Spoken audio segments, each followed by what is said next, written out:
Good evening, everybody, and welcome to part of our continuing series of Know Your City here in Waltham. I'm delighted to have Diana Young here doing not a repeat, an update of a program she did late last year on the city charter. Last year, a group of leaguers decided to look at the city charter and came up with some interesting information that we're delighted to share with you. Diana, I'm going to turn it over to you. Okay. Anyway, today what we're going to do is we're going to talk about a few things. We're going to talk about the division of power between the Commonwealth and cities. And then we're going to talk specifically about the Waltham City Charter. And then we'll talk about some provisions in other city charters. And finally, a comparison of several cities. So let me get the presentation up. So anyway, one of the things we didn't spend much time on, but I've added some additional material, is the school committee. We started by looking at the city council and the mayor's office, and then the general terms that are in the city charter. The team, I just want to make sure people know who did the work. Shelley Drowns was our chair, and Mary Sue Simiowski was a member. Deb, I always have a hard time with Deb's name, Gudmundsson, and me. And we spent quite a while trying to figure out how best to understand a city charter. So why do we look at it? Well, one of the reasons we're looking at it is in order to understand how the city operates, it helps to understand what how the city is organized. And basically the charter is like a constitution.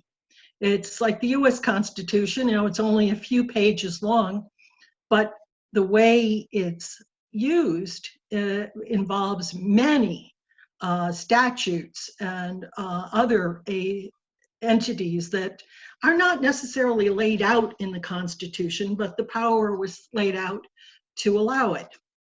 And one of the other reasons is a lot of times you get the impression the charter is an obstacle to change. And I think when you see some of the terms, you're going to see it doesn't really give a lot of specificity. And so it may not be as much of an obstacle as it appears. One of the main parts of that you have to understand in dealing with a city charter is to understand how much power a city has in general. And the bottom line is the Supreme Court said the states have the power. They can then give power on to municipal entities, but only as the state allows it. And Massachusetts has had a constitution since before the US Constitution was done. It's actually the oldest written constitution still in practice in this world, which is rather interesting. It was, by the way, it was written by John Adams. And the format of it is not unlike the US Constitution. But getting back to this, the power is coming from the state. So Massachusetts then makes a grant of power to local communities. And as we'll see in a few minutes, the state lays out some of the basic charter options that a city can choose from. And it determines the areas where the community can have control or affect change.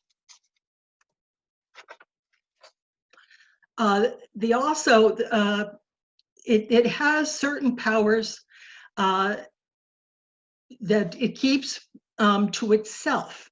And some of the ones that are important are the rights to enact private or civil law. So for example, Waltham can't have a rule that lays out rules about contracts or regulates private or commercial behavior, except to the extent of the property that people have. The city does not have the right to impose or determine what a felony is in this city or to imprison anybody. And also, the state keeps the right to dispose of parkland. So if a city wanted to get rid of its park and maybe develop it, They have to go to the legislature and meet certain statutory requirements. These are specific things that the state has said, we're keeping. They also give some limited powers in some other areas. So, for example, the city runs local elections. And except for special elections that might occur because of somebody leaving office before the end of their term, the state sets the schedule and the general rules. And it's the state that requires the rules for how you do absentee balloting, things like that. But the city then runs the election, picks the wardens, picks the machines that we're using, does all the work. Another thing that they give kind of a limited benefit to the cities is the right to levy or assess taxes. So we set some of the rates, for example, property taxes, but the state determines what kinds of taxes that we can collect. So we can do real estate taxes and property taxes, but there are rules around how much, et cetera, things like Prop 2.5, what portion we can have for meals tax. And they also lay out how much we can borrow and how we can borrow money, which I think is useful. Some of the things that you have to think about, but you probably know already, is areas where the state imposes some control. For example, it's the state that laid out that affordable housing, the goal should be to get to 10% of your housing being affordable. And they applied and created the rule 40B, which gets around city rules around zoning if you don't meet that target. Another one that's rather interesting is the fire and building codes. And kind of saw that in action a few years back. After the Cooper Street fire, there were a lot of people were pretty upset about how fast those buildings went up. And I remember a group of people got together and they petitioned the city to require that when these buildings were rebuilt, that they be built out of steel rather than the wooden construction that was allowed from the second floor up. Unfortunately, the petition was to the wrong people. The city had no authority after they had issued the permit, which they had done before the fire, to change that construction. Wooden frame construction for those buildings is allowed by state law. And so the petition went to the city council, but it didn't really matter. The only place it could have mattered would have been if it went to the state. Another area is property taxes. The city collects property tax and it sets the rates, but the state determines what kind of properties you can assess the tax on, and it limits the number of categories. So for example, there's residential property, like, private homes, there's commercial property, and there's industrial property. Industrial would be more manufacturing property. But I know there was a point which there was some discussion about how do we perhaps make it easier for small businesses to get to develop in the city. Can we do a separate rate for small commercial operations so they pay less per value than, say, bigger properties? And it's not doable. The state only allows those three categories, and we'd have to get the state to change the rules.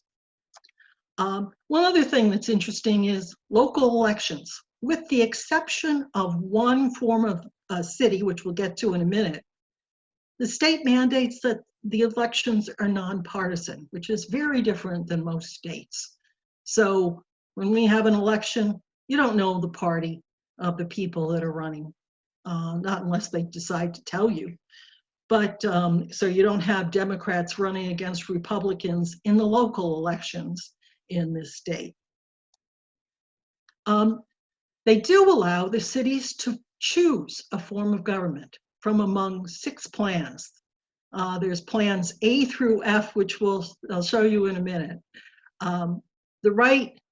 They also give the city the right to home rule, so that the city could make changes in the city charter, and it's allowed to make changes in the city ordinances.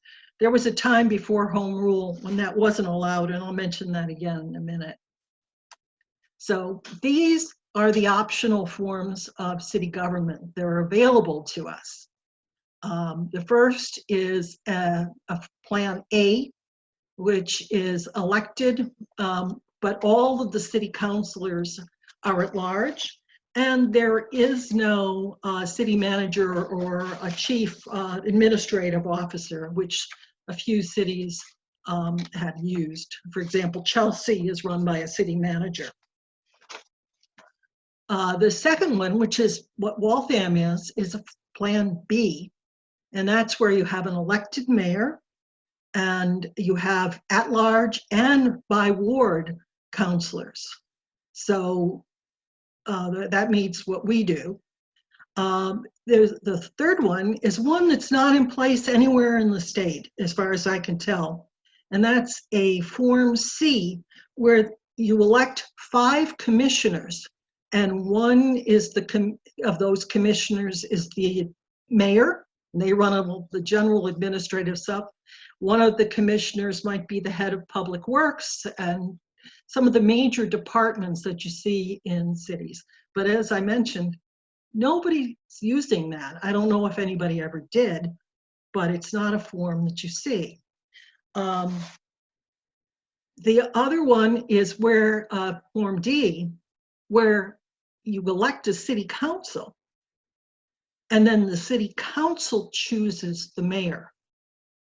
And in the case like that, the mayor is not responsible for that much of the administration of the city. And so you would have a city manager. And I believe we have 1D. Peabody up on the North Shore uses that form of government. Then you have Form E, where the mayor is not from the city council, but is chosen by the city council. And again, you have a city manager. And I think I found 1E.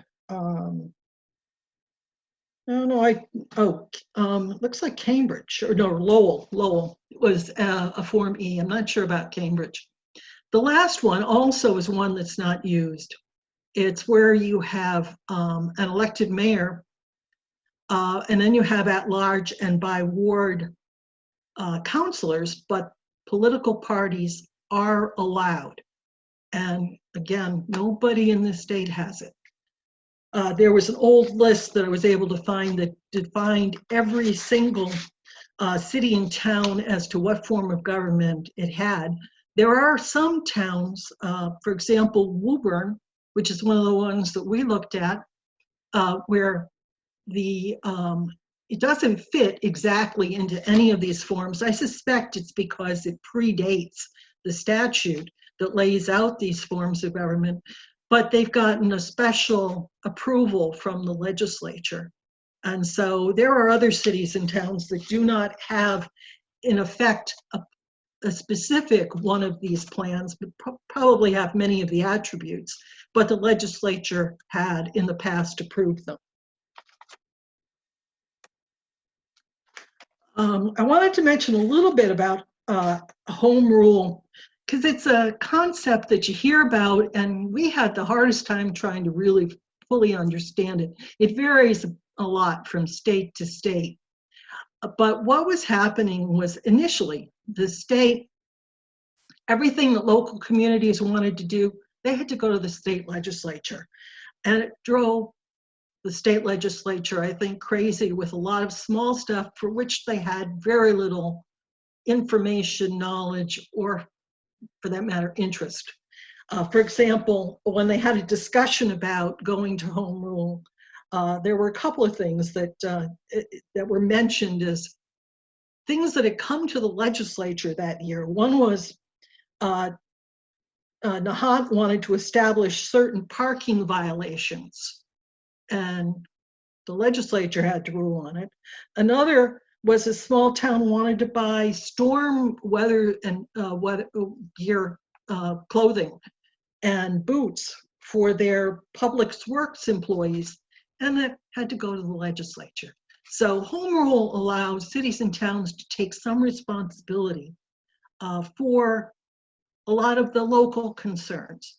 And it's been in place since 1967, so we really don't see it very often. One thing, though, that was interesting was when Waltham last changed its charter. That was back in 1986. They could have gone with home rule, but they didn't. And we don't know why. We checked with the mayor. She was not sure. She said to check with Pat Azadi, the in the solicitor's office, and it turned out Pat had started working at the city right after law school, but then left for a few years and then came back to the city, and it was during the time she was away that the city changed its charter. So we still don't know why the city went to the state to get approval for its charter, but it did. And I think it might be because the home rule definitions in Massachusetts are a little bit difficult. And there have been articles written about the fact that it's kind of not as straightforward as it is in other states. Now let's spend a little time on Waltham's charter. As we said earlier, it's Plan B, where the legislature and the city government are composed of a mayor and a city council. And you have the council elected partly at large and partly from wards within the city. Now the city charter basically is a framework. As I said earlier, it's a little bit like the constitution of a city. It defines the structure, the executive, the legislative, the school board. It delineates how much power each group has. And then it has some additional provisions on elections and some interesting things that I wanted to mention around citizen petitions, places where the citizenry can actually try to affect what government does. And then also how to change the charter. The charter itself is really small. And if I can show this, am I on the screen, Annette? Yes, you are. You're over on the side, but we can see. Yeah, so this is the charter. It's 15 pages. The ordinance is hundreds. And this is an old version, so it's probably even more now. So the ordinances are where the details are. The actual charter doesn't say a whole lot in detail, but it does lay out the structure, and I think when we go through some of the provisions, it'll make a little more sense. So anyway, as you probably all know, we've got 15 counselors, 9 ward counselors, and 6 at-large counselors with terms of 2 years and no term limits. And that the city council elects its own president every year. So fairly straightforward. The charter lays out things like the quorum rules as to how many members are needed to pass a question. Certain questions are majority, some are 2/3 majority. But one important issue is it's not the majority of those that happen to be voting or there in the chamber. It's the majority of the 15. So you have to get 8 votes, even if there's only 10 people there for a regular situation. And you've got to get 10 votes if you're doing something like a special permit or overruling the mayor's veto, even if there's only 11 in the room. So the charter, though, gives the council the ability to set its own meeting schedule and its rules. And in fact, you don't see it often, but the city council has a fairly extensive rule book that I was able to see one time, and it lays out a lot of the procedural things. The charter also lays out the rules for pre-publication, before you're going to have a special permit or an ordinance. You will find in the charter a requirement to publish the information in the newspaper. Getting more and more difficult because newspapers, our newspaper used to be 5 days a week, now it's down to 1 day a week. And it's not clear that by publish they mean it has to be in a print document, but that's the way it's been interpreted. There are situations, though, where an emergency procedure can allow for immediate passage of an ordinance or a resolution. The other thing the charter calls for is for the city council to elect the city clerk. This is right in the charter, for 3-year terms with a no term limit.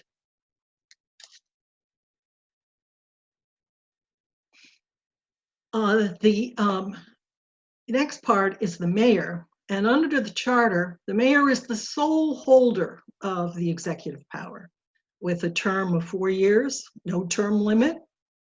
And the mayor has the right to appoint all department heads and most of the municipal boards, subject to the council approval. There's a couple of boards that that the mayor does not appoint. For example, the Community Preservation Committee, the council kept that one all to itself. And so they appoint the 4 what are called public members, but the mayor effectively appoints the 5 that come from the specific commissions in the city that are required, like the Historical Commission and the Conservation Commission. So it really is kind of jointly appointed by the mayor, although she doesn't specifically appoint them to the CPC. That's the right of the organization itself, the commission itself. The mayor has the right to call special meetings of the council, and the mayor can be asked to attend a city council meeting, although when she's asked to attend, she has the right to send a department head or her delegate. She doesn't have to necessarily come herself. The charter also lays out that she has 10 votes to veto a council action. And if she doesn't do anything after 10 days, the proposal passes. So it's she doesn't actually have to sign it if she doesn't want to. And I've seen a few things where it just goes to her office and she keeps it. That doesn't change the fact that it's become law. The other, but when she does veto something, the council can overrule that veto with a 2/3 vote. There's special rules. They've got to hold it for a certain number of days before they can actually have the vote. Now we're going to talk a little bit about the school committee, even though we didn't spend a lot of time on it. But there are some interesting differences in Waltham's way it treats the school committee, as you'll see when we get closer to the end of the presentation. First of all, the mayor is the chair. She's a voting member.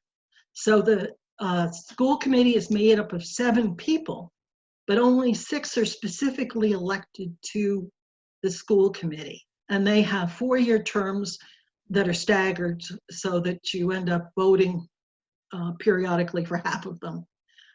Again, no term limits. And their duties include, under the charter, the selection of the superintendent. This is an interesting one in that, according to the charter, they have 2 options.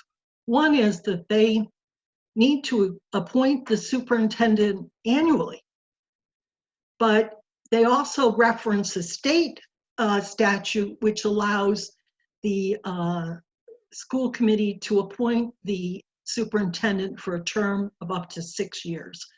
And despite the fact we've had a lot of superintendents, they're really using that second, that they're appointing for a longer term. One of the things we've all seen is the initial approval of all school buildings, and any alteration to a school building has to start at the school committee, even though it may require the approval of the city council and the mayor. There's a few other clauses in the charter. It lays out the rules for nominations, for preliminary ballots, and for elections, basically saying we have preliminary ballots if and when there are more than 2 people for every single open slot. So if there's a ward open, it would they use a preliminary ballot if there's more than 2 people running. The idea is to get to 2. And if there, say we're 6 at-large positions open, if there are more than 12 running, you have to go to a preliminary ballot, even if it's just that there's 13. A couple of other things that are in the charter is it lays out what happens if you make a charter change. That there are certain things they want to make clear that they just didn't end because you had a new charter. Things like the existing ordinances stay in place.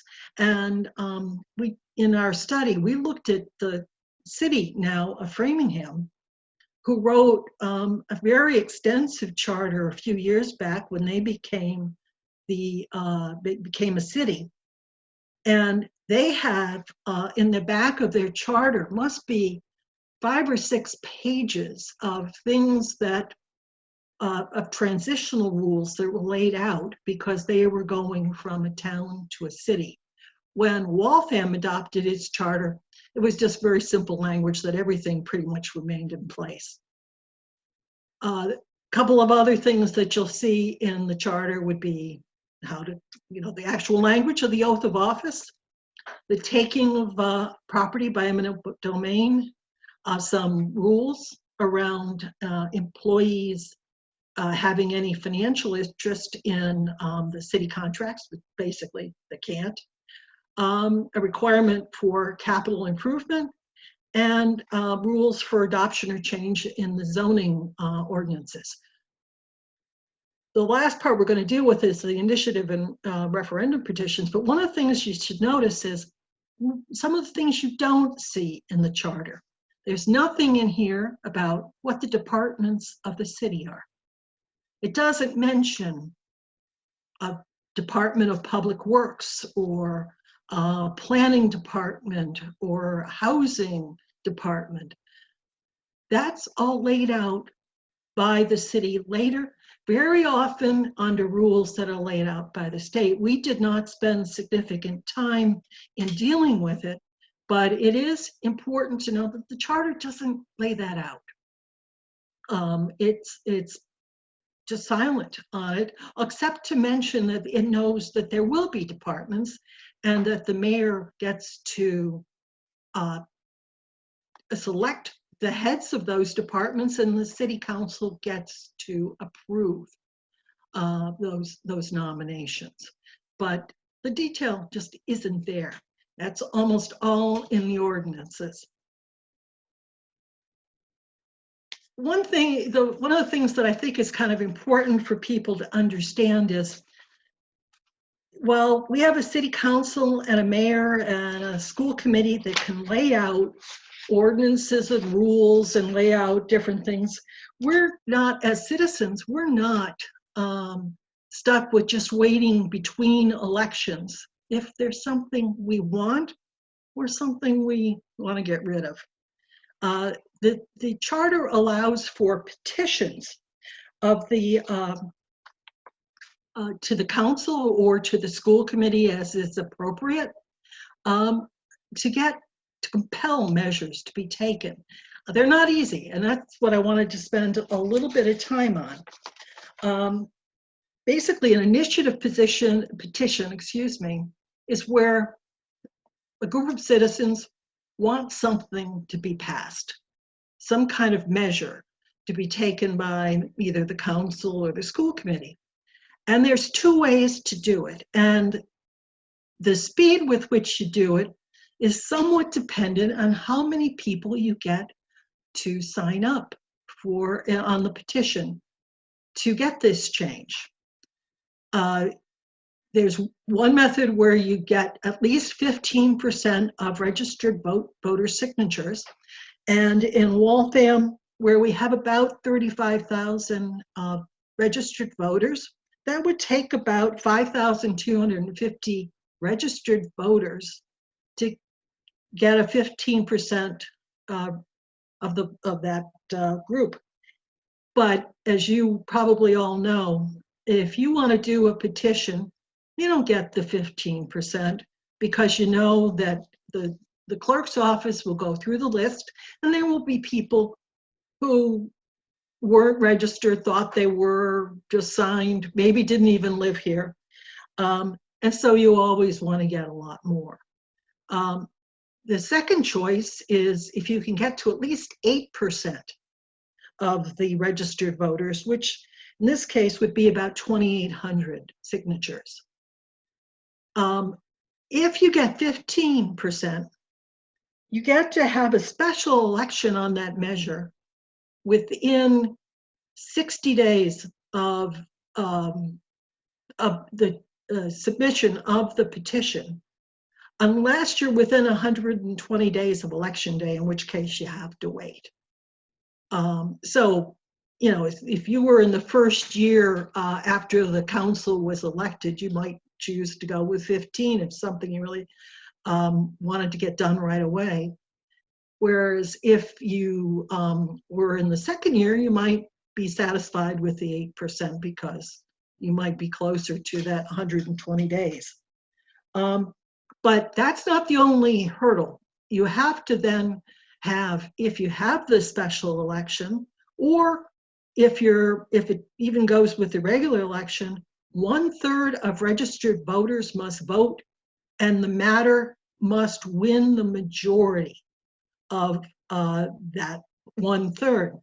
And when you consider that Waltham, I believe, only had 37% of its voters come out for the last mayoral election, I believe, getting to that is not always going to be easy. And a special election might be even more difficult. So those would be some of the things you would want to consider if you ever wanted to go with a citizen petition. There's another way out, and that is if the school committee or the city council listens to you, they take the petition and they accept it, and they make the change that you asked for without any change to it.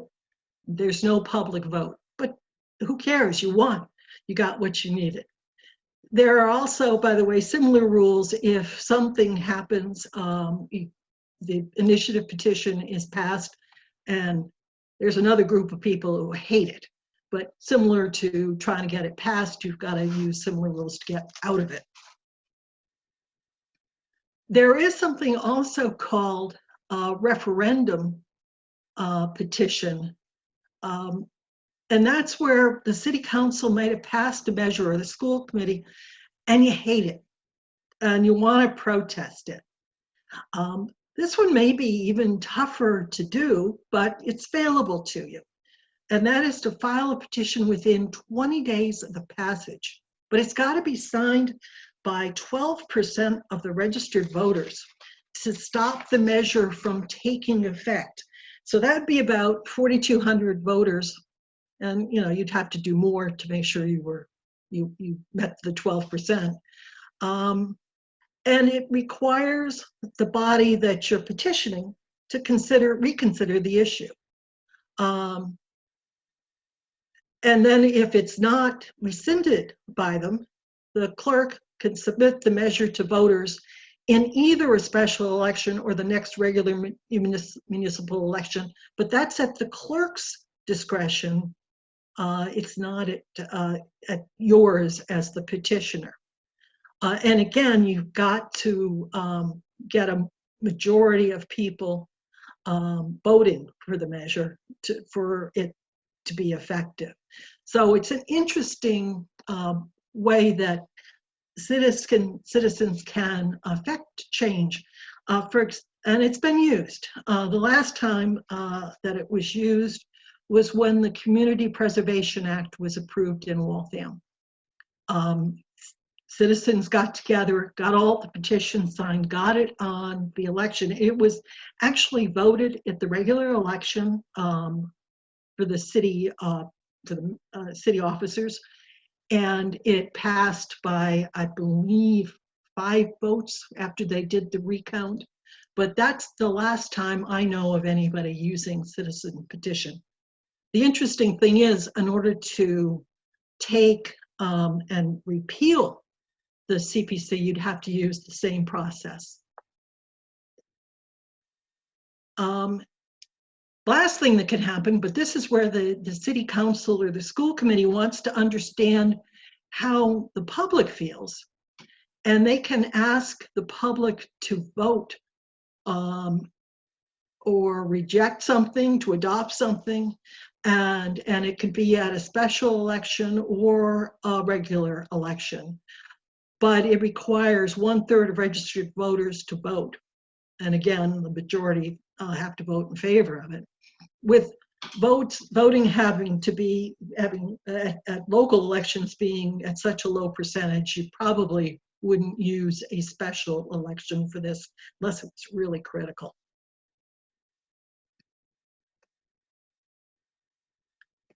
There. There are some, I just wanted to mention really briefly the important dates in Waltham. That it became a city in 1884, and in 1918, a little over 100 years ago, we adopted what is called the weak mayor city manager form of government. It's interesting that our form of government, Form B, is often referred to as weak mayor, but it doesn't seem to be the case because the mayor does have substantial authority in running the city. So I'm not sure how Plan B got to be called a weak mayor, but I think it's because there are such a preponderance of councilors where you have both at-large and ward councilors. But with the duties that were given to the mayor in our charter, clearly the mayor is not weak. The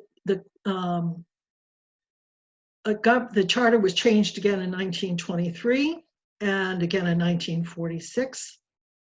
But then there was a small change in 63, but basically to bring it into compliance with state laws. And our charter, as it turns out, makes references to certain statutes where the statutes have been repealed, usually replaced by something else. For example, there were several references to open meetings, but the state has a very strong open meeting law that's applicable. So while the statute controls the charter, the fact that the charter's reference is incorrect and doesn't exist anymore, it's really not terribly relevant because the state's going to control open meeting rules. And in fact, very recently changed the open meeting rules to meet the virus to allow for Zoom type meetings, etc., so that you don't have to have meetings in public in the usual sense of what's in public. Then the last, there was a small one late in the 60s, increased the number of councilors, and then 86 is the last time that the charter was updated. And it was interesting, in looking at the charter, it says that it was approved by the legislature and signed by the governor in June of 1986, and then voted by the citizenry in 1986. am not certain, it's not clear to me, but it looks like maybe the citizens voted on it in Waltham after the legislature approved it, but I haven't been able to determine that for sure, because they may have done it by special election. But in that review, there were a number of proposed changes to the charter. There was some issue, and it happens today, where very often, you have somebody who's on the Board of Survey and Planning, they retire from it, or they don't retire, they have a term, say they have a 3-year term, and nobody gets around to reappointing them. And so the question was, well, do they still have authority? So one of the changes was to say that if you're on one of those committees and nobody's reappointed you and nobody's told you you're out, you continue. There was a discussion about term limits, eliminating counselors' salaries. Imagine that went over really well. Taking the mayor off the school committee, hiring a city manager, and a bunch of other issues. What happened, it was pared down substantially before it ever went to approval by the city and by the legislature. The main purpose, I've been told by some people who actually served on the Charter Commission, was to increase the mayor's term from 2 years to 4 years. Because running every 2 years, I've heard certain city councilors would love to change the term for city councilors from 2 years to 4 years, because they get tired of running for office, I think, every other year. It had a few more terms that basically, if this mayor didn't do anything within a time frame, that the city council could make an appointment. There was no provision to cover what would happen if a school committee member left, say after a year or two. So that was covered. And there was also the creation of capital improvement funds and the ability, as we discussed earlier, for the city council to require city officers or board members of commissions to appear within 48 hours. Let's talk a little bit about some of the other charters we looked at. While we were doing our study, Newton was looking at having a new city charter. They set up a charter commission, and they had apparently significant numbers of public meetings, several years of work, and their proposals were rather interesting. They had a huge city council. Theirs was at 24. They had changed the name from alderman to city council without the charter change, which I believe was allowed. But they proposed to go from 24 members down to 12, with 4 at large and 8 as ward councilors. But the interesting part in theirs, unlike Waltham, where the ward councilor is elected in the ward by the people living in that ward, Newton suggested, well, why don't we have all the ward councilors elected citywide, because a ward councilor affects activities all around the city. But, so why should we have it just be the ward people who actually get to vote? But it was clear that it would then be the ward councilor's responsibility to represent their ward. They also proposed to put term limits on the mayor and on the city councilors. It turned out that the proposal went down to defeat, and so there was no change in their charter. I believe, based on the signs that I saw in Newton driving around at that point, it was primarily because the people were not comfortable with ward councilors being elected citywide. I think what they figured is, well, if they're going to be elected citywide, they're not going to represent my specific interests in my ward. And so it went down to defeat. And to the best of my knowledge, they haven't come up with a different version. As we mentioned earlier, we looked at Framingham, and Framingham had been a town forever. I think it was the biggest town in Massachusetts. And they went with using more recent models.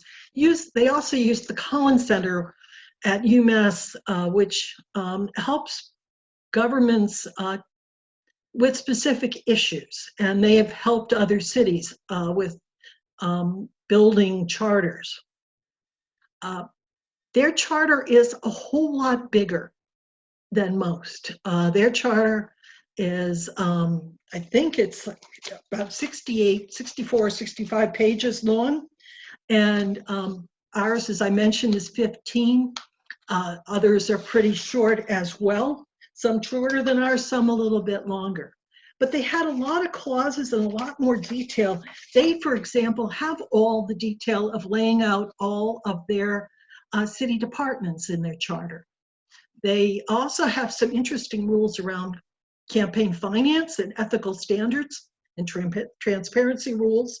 They have a chief operating officer that's required, that their minutes have to be published 5 days after meetings, which would be kind of interesting, since they wouldn't then be approved before they're being published.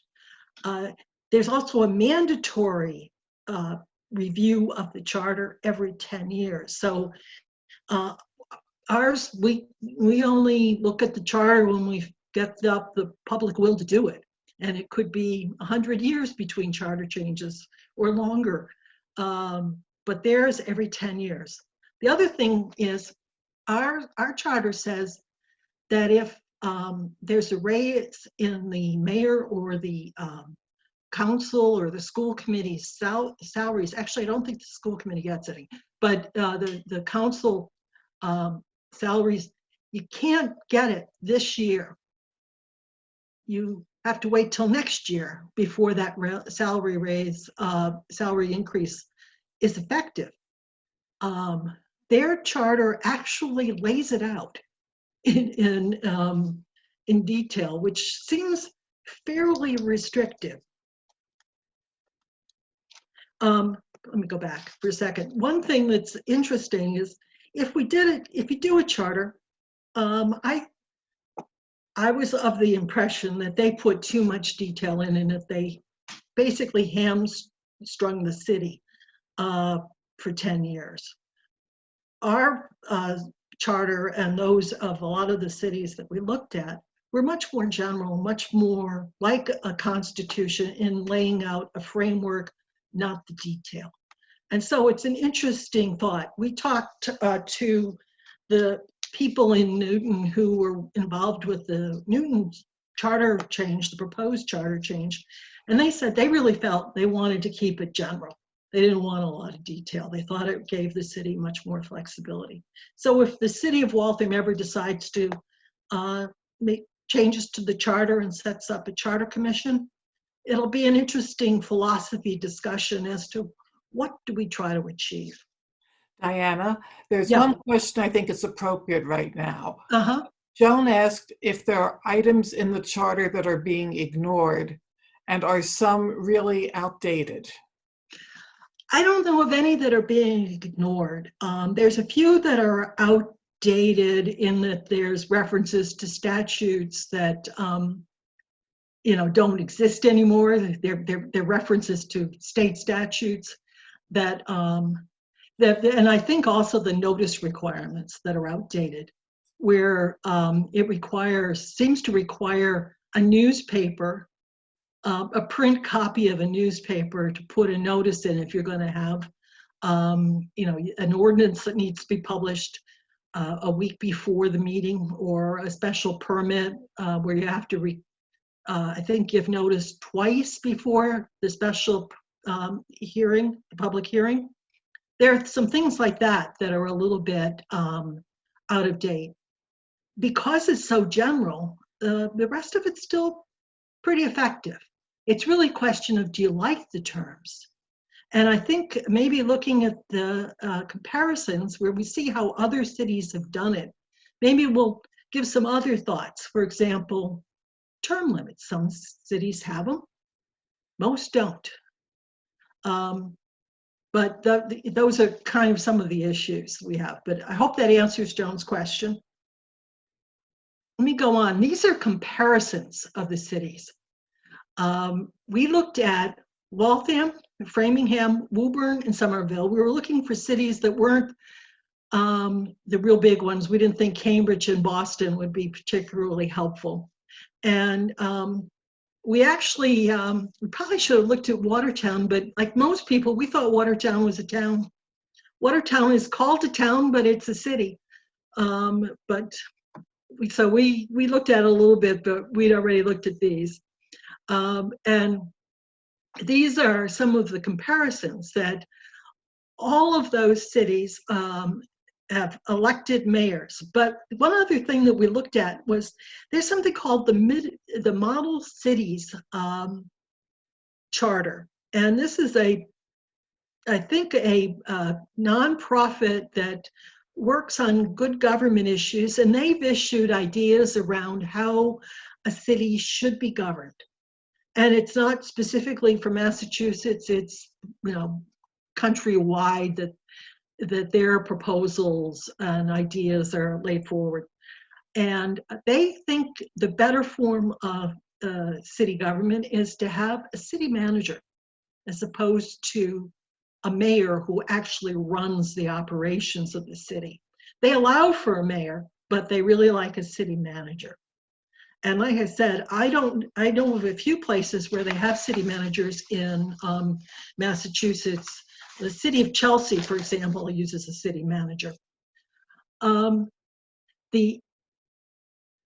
As part of the model cities, they also think that then the city council would select the city manager. So who elects, it selects the chief executive? Well, the public. In the cities we looked at, the city council, when it's not a mayor, elects or selects the city manager. The terms, Waltham has 4 years, Framingham has 4, Woburn and Somerville are 2 years. Whereas a city manager depends on the life of the contract, what the term of the contract is. So we have no term limits. Framingham allows for 3 consecutive terms. It's interesting, Newton also looked at going with a term limit of how many terms consecutively that a mayor could run for. That didn't mean that they couldn't then take a break for the next term and then come back. It's not like the president, who gets 2 terms maximum, and that's it. It's not like somebody could come back and run for a 3rd term after a break of 4 or 8 years. Woburn has no term limits, Somerville has none, and they don't have city managers. The legislative comparisons, it's interesting how the differences in the sizes of councils. Ours is one of the bigger ones, with 15 members, 6 at large, 9 ward councilors. Framingham only has 2 at large and 9 councilors. Woburn has 2 at large and 7 ward councilors, and Somerville 4 at large and 7 ward or district. Framingham calls them districts. Everybody else uses ward. And the model city said 5 to 9 councilors total, which is a much smaller number than any of these 4 cities have used.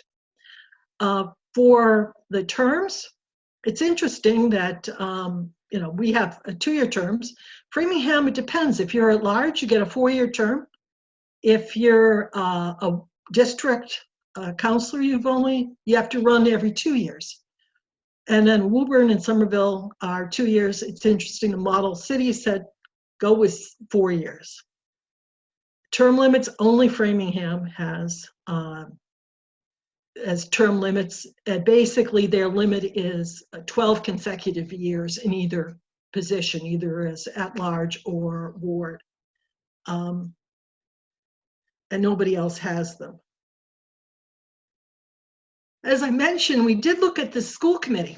I did this kind of after the group finished our work, just because I had the time, and wanted to look at what are the differences in how school committees are laid out. And I was primarily looking at how the mayor was involved in the school committee, because that was one of the proposals in the 1986 charter change, one of the proposals that didn't go very far, which was to take the mayor away from the school committee. And it's interesting, Waltham has the mayor as a full member of the school committee.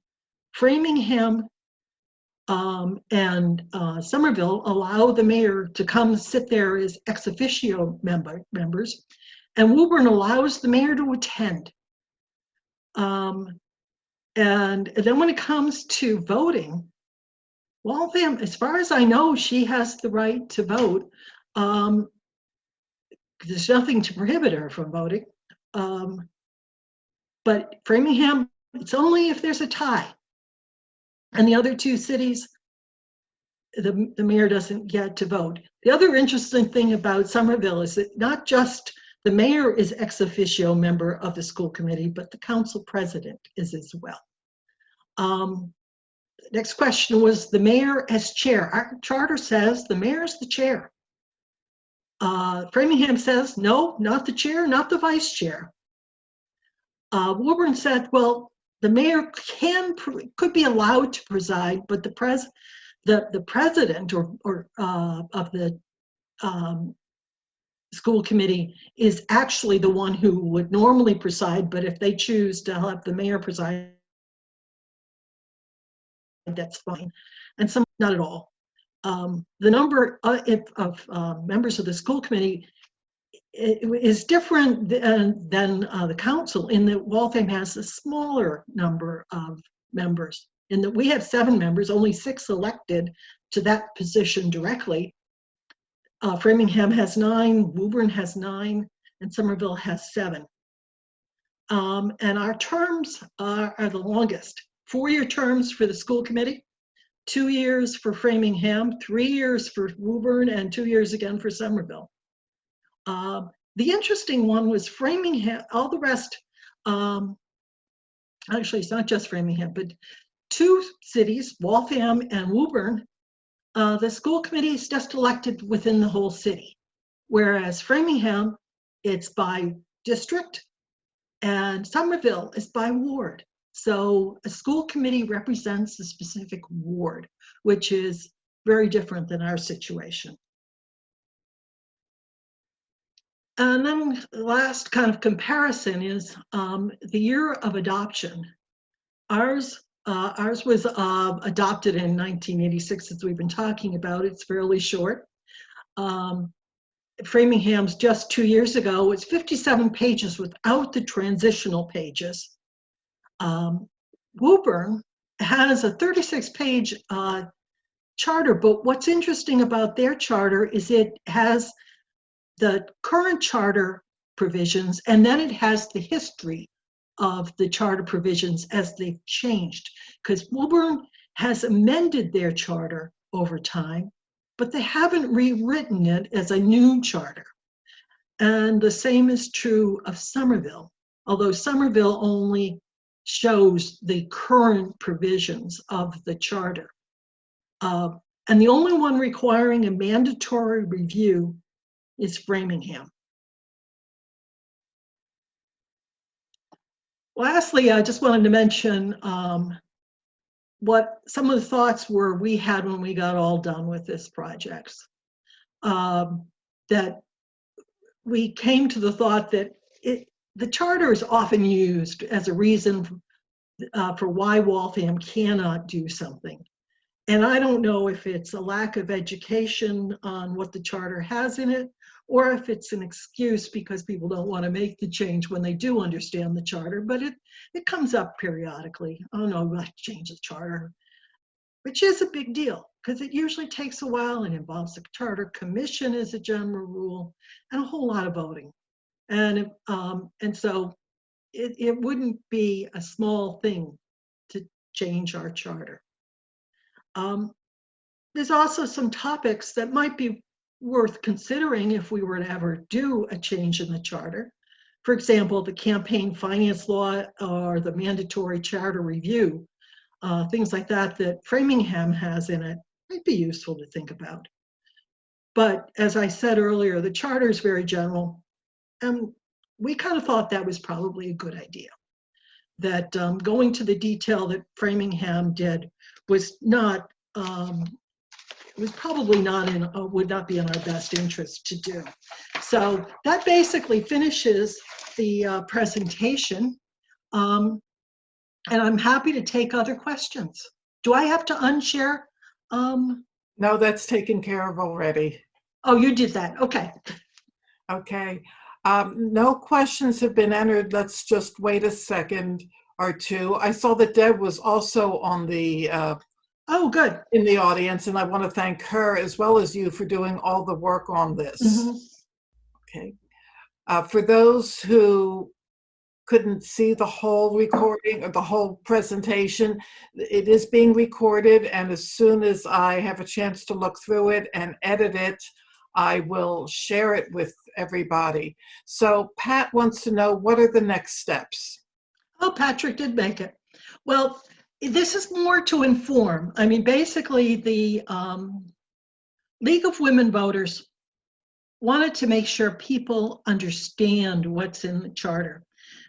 We are not taking a position saying it ought to be adjusted or changed, because you can't really have that discussion until people understand what's in the current charter. So it's more to make that we're looking at this as being an educational process. Does that help you, Patrick? I can imagine he's shaking his head. Yes, got a couple more questions here. He said Sure. yes.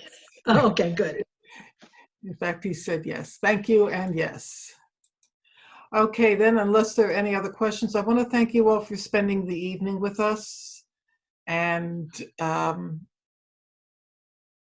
just making sure I've got everything, all the I's dotted and T's crossed here. And again, it will be edited and put up on our Facebook page and on our website as well. I want to thank you all very much, and special thanks to you, Diana, and to Deb and the others on the committee who did such fine work. Oh, thank you. Have a great evening, be well, and stay safe.